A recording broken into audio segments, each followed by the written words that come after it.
Friends, তোমরা সবাই কেমন আছো? আশা করি খুব ভালো আছো। এই গরমে হালকা পাতলা খাবার খাওয়া খুবই দরকার, কিন্তু না, তোমাদের দাদাভাই আর ছেলে একদমই কথা শোনে না।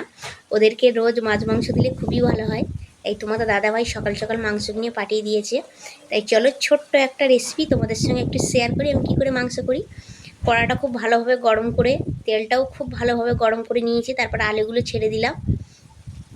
আলুগুলো খুব সুন্দরভাবে ভেজে নেব। ভাজতে ভাজতে ওর ভিতরে একটু লবণ আর একটু হলুদ দিয়ে দেব, যাতে আলুগুলো একটু লাল লাল হয় আর দেখতেও খুব সুন্দর হয়। আলুগুলোকে আমি খুব সুন্দর করে ভেজে নিচ্ছি বন্ধুরা। তারপরে কি বলবো বন্ধুরা, আলুগুলো ভেজে তুলে নেওয়ার পরে ভিডিওটা অন করতেই ভুলে গেছি। ওই তেলেতে আবারও কিছু তেল দিয়ে পেঁয়াজ আর আদা রসুন বাটাটা দিয়ে দিয়েছি, আর কিছুটা তেজপাতাও দিয়ে দিয়েছি। দিয়ে মাংসটা দিয়ে খুব ভালোভাবে কষিয়ে নিচ্ছিলাম।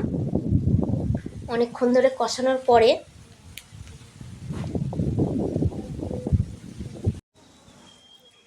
মাংসটাকে খুব ভালোভাবে কষিয়ে নেব বন্ধুরা।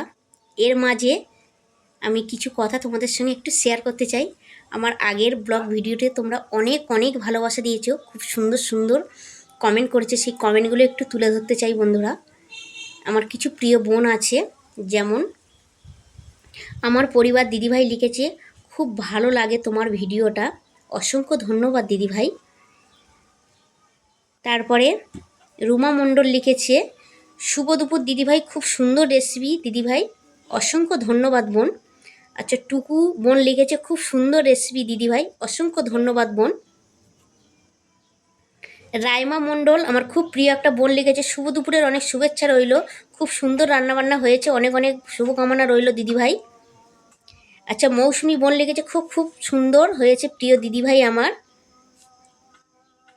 আচ্ছা, বুদ্ধদেব বলে আমার এক বোন লিখেছে, দিদিভাই তোমাকে এত বেশি সুন্দর লাগে কেন? অসংখ্য ধন্যবাদ বোন, এত সুন্দর সুন্দর কমেন্ট করার জন্য। তোমরা এইভাবে আমার পাশে থেকো, আমি সবসময় তোমাদের পাশে থাকবো। তারপরে তো দেখো বন্ধুরা, মাংসটা পুরোপুরি রেডি হয়ে গেছে, আর এই যে ফাইনাল লুকটা তোমরা